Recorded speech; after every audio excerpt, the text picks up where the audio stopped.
Hi everybody, how are you? I hope you're hanging in there.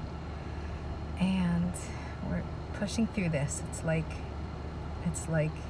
that stage when a woman is giving birth and you're at the last minute, the transition time, and it's just so hard. You wish this thing would be over and you don't know when it's going to end, and that's where we're at.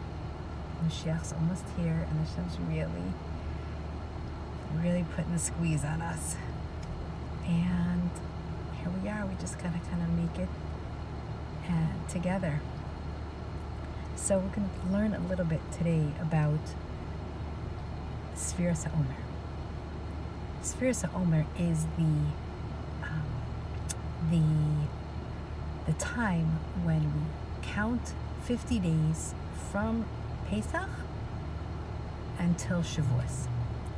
And the Jewish people counted those 50 days. And from the time that the Jewish people left Egypt until 50 days later on Shavuos, when they received the Torah, that was this incredible countdown, or counting up. And we know that the Jewish people were at the 50th gate, the 49th gate of impurity, that there are 50 gates of impurity in the world. The Jewish people were at the 49th. They were almost at the absolute worst, from where there would be no return. But through this period of 50 days of counting until the giving of the Torah, they rose up a level. Every day they rose one level, two levels, until finally they were at this incredible spot where they were able to stand like one person with one heart, and they got the Torah. And when Hashem gave them the Torah, it wasn't just that Hashem was giving them the Jewish people the Torah, and that because they had the Torah, now they were going to have a certain mission as Jews. No, it wasn't just that. It was also that the Jewish people were now commanded to have an impact on the world and to transform physicality into spirituality. And it was a merger. Until that time, until the giving of the Torah, there was a decree that the spiritual and the physical could not meet.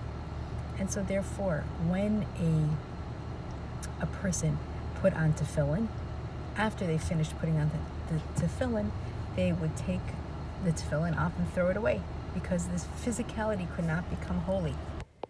After the giving of the Torah, the physical and the spiritual were allowed to merge and to become infused. The physical could become infused with the spiritual, and so therefore the Jewish people were able to do mitzvahs and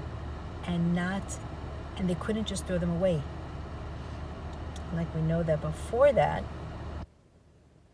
only a thing that Hashem had commanded the Jewish people to do could have the permanence of godliness revealed in it.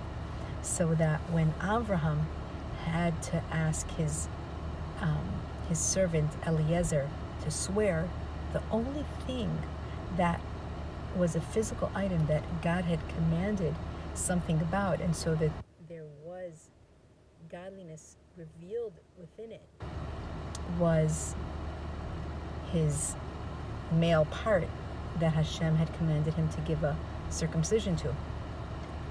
And so Avraham asked Eliezer to touch it, to hold, and that is what he swore on. Swear to me that you will not take a wife for my son from these people, that you will go to Canaan and find a woman there for him. So when the Torah was given, this incredible fusion of spirituality and physicality could exist. And these 50 days are a time when the Jewish people, in those times, when they left Egypt, in those times they were walking up every day, rising level by level in terms of their connection to Hashem, and they're rinsing themselves off from the spiritual immorality of Egypt. And so too nowadays, it's also for us a time of spiritually cleansing ourselves. And we know that our emotions are the place where we need to really work on on cleaning up. Our brain, our mind usually knows what the right thing to do is, most of the time. But our heart and our feelings are very strong, and they often run away with the cart. And Hashem gives us these 50 days, 49 days, where we have to work on ourselves, and we're all working on ourselves. And we all have a long way to go, at least I do. And that's what these 49 days are about. Now, there's something very interesting about these 49 days. What is the interesting thing? The interesting thing is that when we count them in a very weird way. We say, today is for example, today is the 14th day of the Omer, which is 2 weeks. So the obvious question is, I know it's 2 weeks. Most people know that 14 days equals 2 weeks, right? You have to be a rocket scientist to know that. Why is it necessary that we have to express 14 days is 2 weeks? And so our rabbis discuss, and it's a pretty complicated discussion. What is the mitzvah? Is the mitzvah to count the weeks, or is the mitzvah to count each individual day? We know that each week we are working on enhancing, on perfecting one emotional trait. Each week we take one trait, one emotion, and we work on it. So this week was the week of self-control, restriction. The first week was the week of love. This week is called the week of severity, but what it really means is holding yourself back. And each day we work on a different aspect of love. For example, the first week with different aspect of love per day. The second week, it's a different aspect of strictness, of self-control per day. So a lot of us are good at, for example, it's easy for us to love, but sometimes our love needs to be tempered. Sometimes we have to, it's actually more loving to stop and hold back than it is to give. So that would be the second day. The first day is love of love, and the second day is the self-control in love, and so on and so forth. And each day we work on that. And after a long discussion, trying to reconcile these many different opinions about if the mitzvah of counting the Omer is days or is it weeks, does it apply nowadays that we don't have the temple? After a whole long back and forth discussion, the end result is that we count by day, but we also say the weeks. And on a deeper level, what that means, and this is from a class by Y.Y. Jacobson that I heard, what that means is that we all have issues that we struggle with. We all need to perfect our emotions. All of us can let our emotions get the better of us And this is not to say that emotions aren't good. They are good. We should have emotions. They're very volatile, and we have to work on them. And this is a special time that God has given us to work on them. So our emotions are strong. And let's say we have an issue, a deep issue with boundaries. You know, it's not just that you find it hard to diet. It's not just that you find it hard to stick with a plan or have willpower in other aspects of your life. Self-control and having set boundaries is something that comes up in many aspects of your life. And it's very hard. Sometimes that difficulty, that challenge seems almost insurmountable. And it seems like it's just so, our personality is so different that how will we ever able to conquer that? And what this week's and days debate teaches us is that we may not be able to conquer the issue at its core level, but we can still conquer the day. Each day we can take control of that day. And on that day, and that little interactions that take place on that day, we can surmount the voice within our head. And it's as if we're driving in a car and there's somebody in the back seat, and that person in the back seat is screaming, "Take the red light, take the red light, take the red light. You can do it. You can do it, the red light." And you know you've taken the red light many times, and you've gotten $210 tickets every time. And you know that that's stupid. But yet that voice in the back of your head is saying, take the light, take the light. And it's very loud. And it's very hard to drown out that voice. But what Sefirat HaOmer teaches us is that voice might still be there today, tomorrow, the next day, for the rest of our lives. We might not be able to fix the issue at a core level. We might not be able to eradicate that voice in the back of our mind that tells us stupid things to do. But we can conquer the day.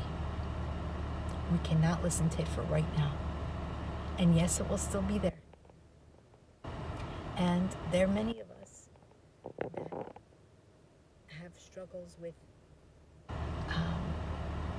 all different kinds of not good thought patterns. And it's very easy to fall to that voice that's in your head and saying, but this and this and this, but this and this and this, but this and this. No, you shouldn't, it's all going to be, forget about it, it's terrible. Or, yes, you're terrible, you did the wrong thing. Or, suicide's the only option. Or, God forbid, there's all sorts of terrible voices that people have. And the critical point is to understand that the Tanya says that all those thoughts are just a garment for our soul. Our thoughts do not define us.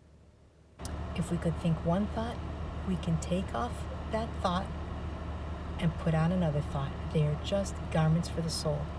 The Tanya explains that every person has a soul, and that's their primary thing.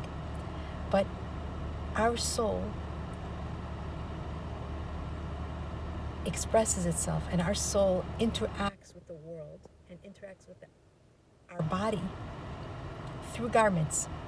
And the garments are thought, speech, and action. So a thought is not who we are. A thought is just a garment of the soul. It doesn't define us. Our thought, that annoying voice in the back of our head that says, it'll never work out, forget it, just give up. Or that voice that says, oh, you're so wrong, you're so not worthy. You're really nothing. That voice, that's just a garment. That's not our real true self. That's just a thought. That's just a clothing. And what do we do when we have a thought that we recognize is just a thought and not us? We say to ourselves, do I want to wear that clothes? Do I want to put on that outfit right now? I don't want to wear that thought. I'm not thinking about it. It's silly, it's ugly, it's not me. I'm throwing it out. And sometimes our thoughts can be so strong, and they can make a correlating feeling that's so strong, a terrible feeling of anxiousness and anxiety, panic, desperation, depression. Our thoughts can be very, very, very provoke lots of intense experience. But if we realized that that experience is just, it's scary, but it's just us thinking a certain way. And if we want, we can now think another way. And the most important thing is to recognize that this is the case. If you cannot recognize what is you and what is just a thought, you're in trouble, right? So when we have a negative thought and we want to say, oh, everything is terrible because there's no hope in this and this. If we just say to ourselves, that's just a negative thought. That's not the truth. When we can separate and say to that voice in the back of our head, no, I'm not letting you run my ship now. I'm not letting you control my body now. I'm not letting you win. Nope. You just thought. I'm going to replace you with a good thought, with a happy thought. That's when we can take back the day. And that's when we can take back each day and make each day count. And yes, we might not be able to win the battle, win the war, but we can win the battle. We can win today's battle.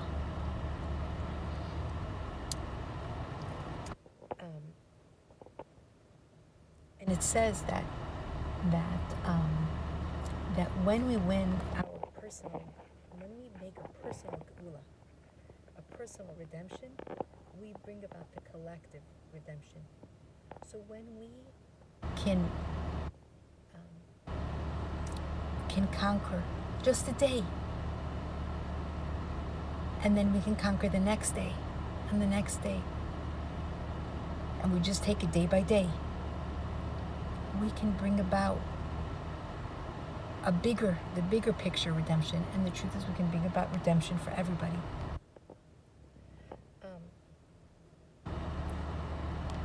A lot of times we can say to ourselves, we feel depressed because one day our day wasn't good and we didn't conquer, we didn't win those battles, and we can feel disappointed in that. But in those times, we have to remember, it's just a day. It's just a day.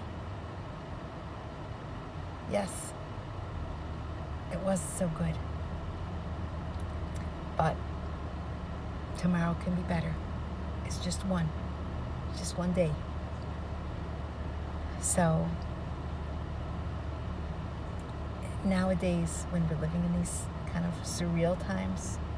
I just went to my kids' school to pick up some of their books, and the school was so empty and weird. And you realize how much we took for granted, how much life was so wonderful. And now, yes, there are some really wonderful things too, but you realize how much you took for granted, and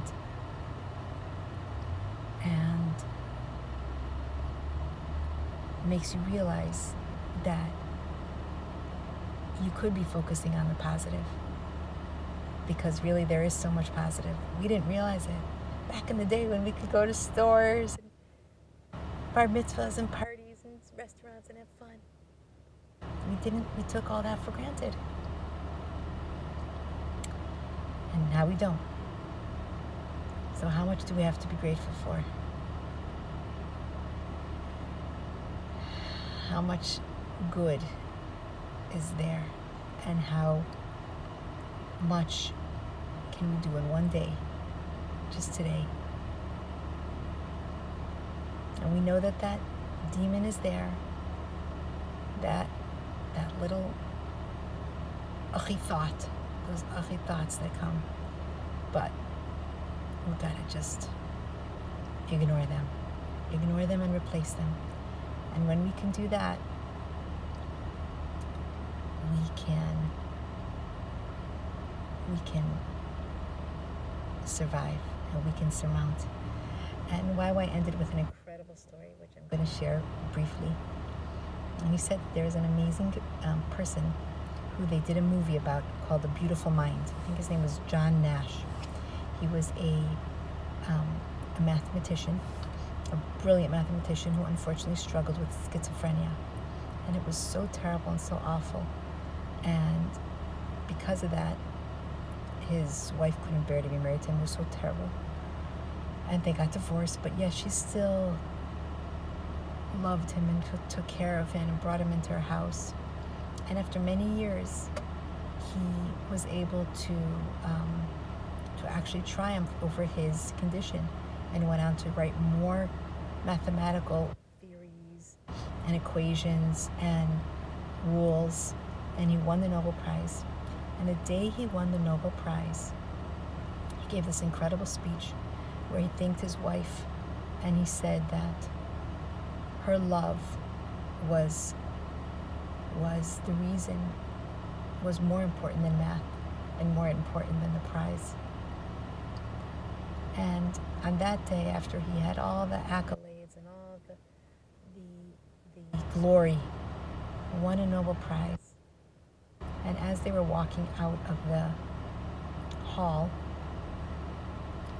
his wife looked at him, and she could tell that at that moment his demons were back, and he was being gripped by by the feeling like people were coming to get him, and and she looked at him and she said, "John, are you all right?" As they're walking out of the hall. And he looked at her and he said, "I'm all right." Because he was able to say, "You're just a thought. I know who you are. I know you're just an ugly thought. I'm going to replace you with a better thought. For today, I'm winning today. For today, I'm going to win this battle." And he was. So may we all keep on winning the battles. Sending you so much love. We want Mashiach now.